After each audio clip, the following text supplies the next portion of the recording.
اِنَّ كُلَّ شَيْءٍ خَلَقْنَاهُ بِقَدَرٍ، بے شک ہم نے تو ہر چیز کو پیدا کیا ہے ایک اندازے کے مطابق، یعنی ہر چیز کی ایک تقدیر رکھی ہے۔ تقدیر، قدر، کیا مطلب ہے اس کا؟ یعنی اندازہ، اس کو ہم تقدیر کہتے ہیں۔ تقدیر بھی اللہ تعالیٰ کا اندازہ ہے۔ اس بات کو آج ہم اچھی طرح سمجھ لیں۔ حدیث جبرائیل میں جیسے آتا ہے کہ ایمانیات کیا ہے، کن چیزوں پر ہمارے لیے ایمان لانا ضروری ہے، اس میں ایک ہے ایمان تقدیر پر، اچھی ہے یا بری، تقدیر پر ایمان لانا یہ ضروری ہے، ہمارے ایمان کا یہ حصہ ہے۔ اگر کوئی تقدیر پر ایمان نہیں لے کر آتا تو وہ کافر ہے۔ پھر تقدیر کیا ہوتی ہے کہ ہر چیز اللہ کے علم میں پہلے سے آلریڈی موجود ہے۔ مثلا کس نے دنیا میں آنا ہے، اس نے کیا کیا کام کرنے ہیں، کہاں جانا ہے، کتنا رزق کھانا ہے، کس وقت مرنا ہے، یہ سب اس کے علم میں پہلے سے موجود ہے، اس کے ہاں لکھا ہوا ہے۔ یہ انسان کی تقدیر ہے۔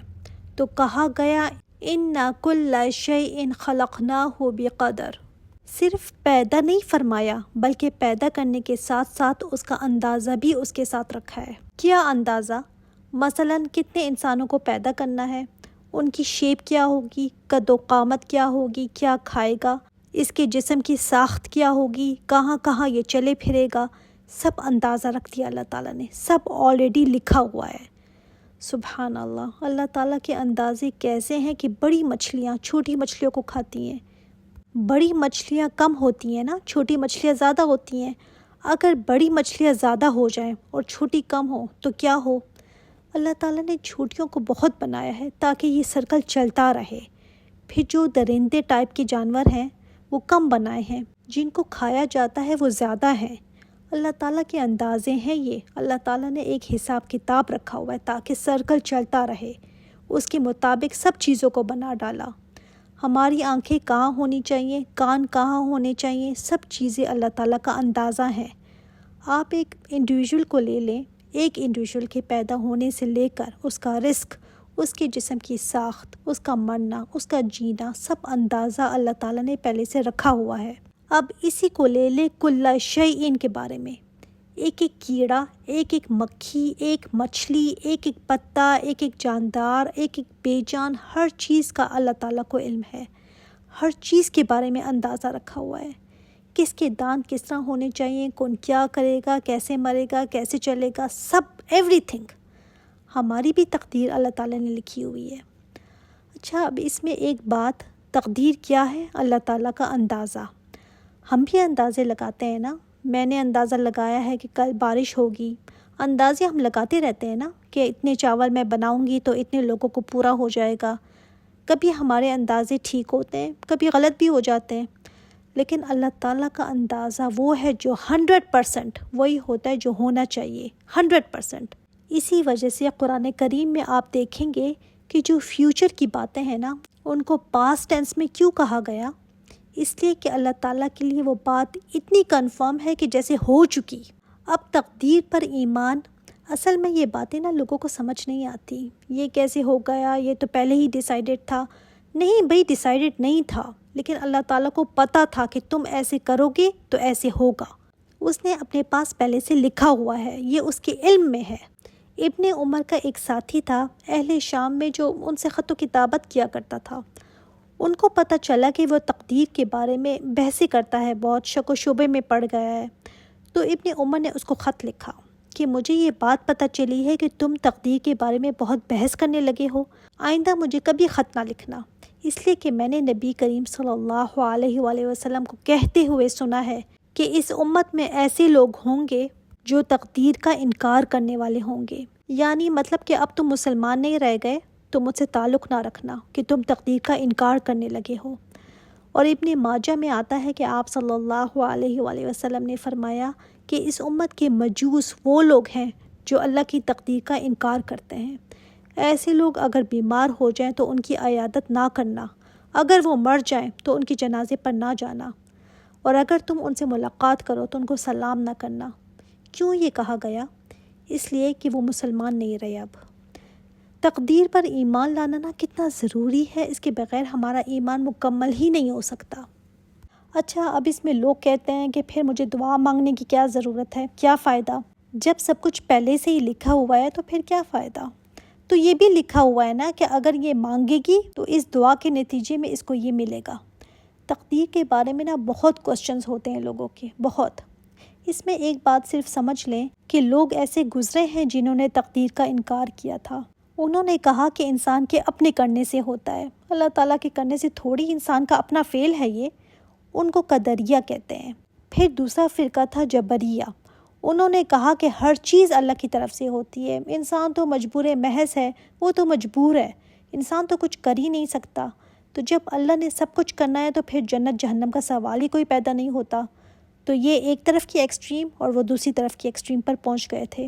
ہم کیا کہتے ہیں؟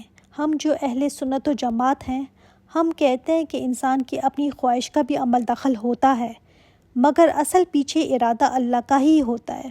اب انسان کا کتنا اس میں عمل دخل ہے اور کتنا اللہ تعالیٰ کا ارادہ ہے، اب اس بحث میں نہ پڑیں۔ جو چیز ہماری سمجھ میں نہ آئے نا اس کے پیچھے نہیں پڑنا چاہیے۔ بس کہہ دیں آمنت باللہ ورسولہ، بس میں ایمان لایا اللہ پر اور اس کے رسول پر۔ نہیں سمجھ آتی، میری عقل بہت چھوٹی ہے، اس میں بہت ساری باتیں ہیں جو مجھے سمجھ نہیں آتی، بس بات ختم ہو گئی۔ مجھے پتہ ہے کہ اللہ تعالیٰ نے تقدیر لکھی ہوئی ہے، میرا اس پر ایمان ہے۔ آپ صلی اللہ علیہ وآلہ وسلم نے فرمایا کہ میری امت میں مسخ ہوگا، یعنی چہروں کا بدل جانا۔ خبردار، یہ تقدیر کا انکار کرنے والوں میں ہوگا، اور وہ جو زندیق ہیں ان میں ہوگا۔ زندیق وہ جو اللہ تعالیٰ کی شریعت کا انکار کرتے ہیں۔ تو تقدیر پر ایمان کتنا ضروری ہے۔ اللہ تعالیٰ کو پہلے سے ہی علم ہے، ایسے نہیں ہے کہ ہم جو ایکشن کر رہے ہیں تو ساتھ ساتھ اللہ تعالیٰ کو پتہ چل رہا ہے۔ نہیں، اللہ کو پہلے سے ہی معلوم ہے کہ یہ کرے گا یہ۔ وَمَا أَمْرُنَا إِلَّا وَاحِدَةٌ كَلَمْحٍ بِالْبَصَرِ، اور نہیں ہوتا ہمارا حکم مگر ایک کلمہ ہی۔ جب اللہ تعالیٰ کسی کام کا ارادہ کر لے تو یہ نہیں جیسے ہم اپنے بچوں کو 10 دفعہ کہتے ہیں نا تو پھر ہی ایک کام جا کر ہوتا ہے۔ اللہ تعالیٰ نے فرمایا نہیں، صرف ایک کلمہ ہی، ایک حکم، اور ایک حکم اس کا کیسا ہوتا ہے؟ کَلَمْحٍ بِالْبَصَرِ، آنکھ چھپکنے کی طرح۔ وہ کن کہتا ہے اور ہو جاتا ہے۔ آنکھ کا جھپکنا ہمیں سمجھانے کے لیے کہا گیا ہے۔ جیسے آنکھ ہم جھپکتے ہیں نا تو کوئی ریئلائزیشن ہمیں ہوتی ہے، نہ کوئی تکلیف ہوتی ہے، نہ ہمیں کوئی بہت طاقت لگانی پڑتی ہے، نہ کوئی دیر لگتی ہے۔ اللہ تعالیٰ کا حکم بھی ایسے ہی ہے، کن کہا اور ہو گیا۔ آنکھ جھپکنے کی طرح ہے اس کا حکم۔ وَلَقَدْ أَهْلَكْنَا أَشْيَاعَكُمْ فَهَلْ مِن مُدَّكِرٍ، اور البتہ تحقیق ہلاک کیا ہم نے تمہارے جیسوں کو۔ اے قریش مکہ، تمہارے جیسے بڑے بڑے سرداروں کو ہم نے پہلے بھی ہلاک کیا ہوا ہے۔ فَهَلْ مِن مُدَّكِرٍ، پھر کیا کوئی ہے نصیحت پکڑنے والا؟ بڑے گروہ آئے جن کو ہم نے ہلاک کیا۔ تم یہ نہ سوچنا کہ تم وہی کام کرو گے تو بچ جاؤ گے، نہیں، بڑے بڑے آئے جن کو ہم نے ہلاک کر دیا۔ وَكُلُّ شَيْءٍ فَعَلُوهُ فِي الزُّبُرِ، اور ہر چیز جو انہوں نے کی وہ صحیفوں میں لکھی ہوئی ہے۔ ہمارے لیے تو کہنا آسان ہے نا کہ قوم لوط آئے تھے، قوم شعیب، قوم صالح، ہم تو بس ایسے ہی بول دیتے ہیں، لیکن ان میں ہزاروں لاکھوں لوگ ہوں گے۔ ہر بندے کا کوئی نہ کوئی ایکشن تھا، کوئی زندگی تھی، کوئی کام تھے، ہر چیز کو اللہ تعالیٰ نے لکھا ہوا ہے۔ ان کی ایک ایک بات لکھی ہوئی ہے، یہ کیا کریں گے، کیا بولیں گے۔ ان کے اعمال نامے ان کے ساتھ ساتھ تیار ہوتے گئے۔ اور دوسری بات اس میں یہ کہ لوح محفوظ میں بھی لکھا ہوا ہے کس نے کیا کرنا ہے، کیا بولے گا، خوش بخت ہے، بدبخت ہے، ایک ایک کام جو وہ کرتے ہیں۔ کرامن کاتبین لکھتے ہیں ان کو، اور ہمارے بھی لکھ رہے ہیں۔ وَكُلُّ صَغِيرٍ وَكَبِيرٍ مُسْتَطَرٍ، ہر چھوٹی اور بڑی بات لکھی ہوئی ہے۔ ہم سوچتے ہیں نا بڑی بڑی باتیں تو چلو سمجھ آتی ہیں، چھوٹی معاملات کیا، اتنی چھوٹی چھوٹی باتیں تھوڑی اللہ تعالیٰ نے نوٹ کرنی ہے۔ یہ چھوٹی چھوٹی باتیں تو ویسے ہی اللہ تعالیٰ اگنور کر دے گا۔ نہیں، لکھی ہوئی ہیں صغیر بھی اور کبیر بھی۔ ذرہ کے برابر نیکی بھی دکھائی جائے گی، اور ذرہ کے برابر برائی کی ہوگی تو وہ بھی دکھائی جائے گی۔ اسی وجہ سے جب ہم کہہ دیتے ہیں نا اس سے کیا فرق پڑتا ہے، اور چھوٹی سی نیکی کو جب ہم کہہ دیتے ہیں نا کہ بڑا حقیر سمجھتے ہوئے کہ کیا فرق پڑتا ہے، جب چھوٹے سے چھوٹے کو بھی لکھا جانا ہے اور بڑے سے بڑے کو بھی، تو پھر چھوٹی سی چھوٹی نیکی کو بھی حقیر نہ جانے اور چھوٹے سے چھوٹے گناہ کو بھی ہلکا نہ سمجھیں۔ اور سب مستطر ہے، یعنی لکھا ہوا ہے، لکھا ہوا ہے ایسے کہ جیسے آرگینائزڈ طریقے سے سب ریکارڈ بنا ہوا ہے۔ اور یہ اس دن انسان کو دکھایا جائے گا کہ اتنی دفعہ تم مسکرائے، اتنی دفعہ تم نے جھوٹ بولا، اتنی نمازیں اچھی پڑھیں، اتنی بری پڑھیں، ایک طریقے کے ساتھ لکھا ہوا ہے اس کا اعمال نامہ جو اس کو دکھایا جائے گا۔ تو کبھی بھی چھوٹے گناہوں پر کبھی دلیر نہ ہو اور چھوٹی چھوٹی نیکیوں کو کبھی حقیر نہ سمجھیں، دونوں نے ہی تلنا ہے۔ چھوٹی سے چھوٹی چیز سے بھی فرق آئے گا اعمال نامے میں۔ وہ دنیا کے اسکیل کی طرح نہیں ہے کہ ایک خشک سا پتا اگر ڈال دو تو ہلے بھی نہیں، اس کا تو کوئی وزن ہی نہیں نا۔ لیکن اللہ تعالیٰ کا اسکیل بہت سینسٹیو ہے، بہت سینسٹیو۔ اس کا میزان ذرا سے برابر چیزوں کو بھی وزن کرے گا۔ ان المتقین فی جنات و نہر۔ اب یہاں پر ساری باتیں بتا کر عذاب کی بھی باتیں آئیں، اس پر سزا کی بھی آئی، کیا کیا جرم کیے تھے اس کی بھی بات آئی۔ اب آخر میں بیلنس آ گیا کہ متقین کا ذکر آیا ہے۔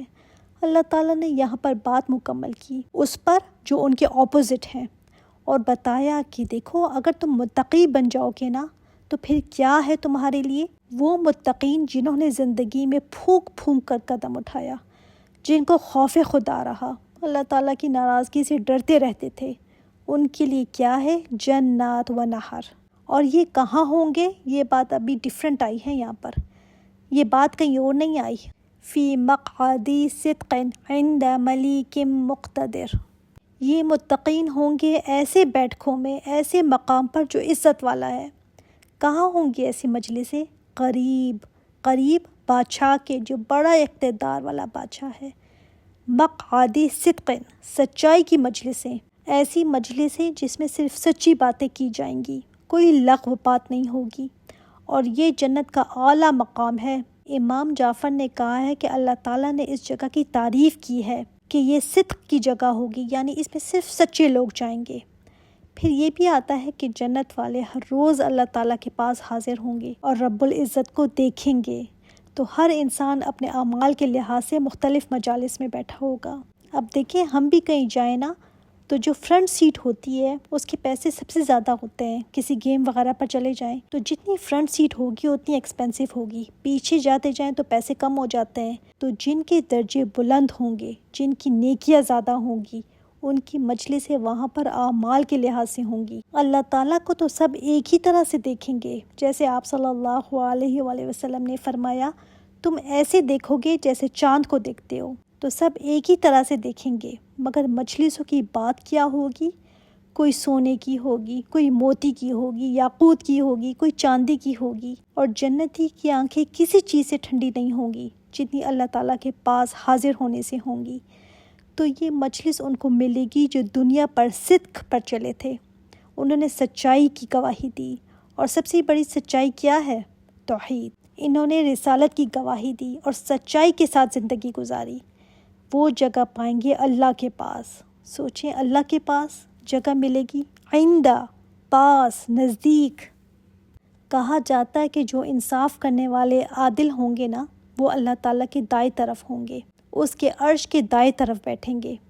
تو جیسے جیسے اعمال ویسے ویسے درجے، کیا وہ منظر ہوگا، کیا اس کی شان ہوگی پھر، جس کا دنیا میں نام لیتے رہے، جس رب کے لیے قربانیاں دی، جس کے لیے اپنے آپ کو باندھ کر رکھا، آج میں اس کے قریب آ گیا، اس کا مقام پھر کیا ہوگا۔ لیکن ملے گا یہ متقین کو ہی، جو اللہ تعالیٰ کا ولی بنا، جو دنیا میں اللہ تعالیٰ کو ساتھ لے کر چلا، تو پھر یہ اس کو ملے گا۔ اللہ تعالیٰ ہمیں ان میں شامل فرما دے، آمین، اور ہم سے ایسے کام کرا دے، ہمیں متقین بنا دے، اور ہمیں اپنے نزدیک ہونے والے لوگوں میں شامل فرما دے، آمین یا رب العالمین۔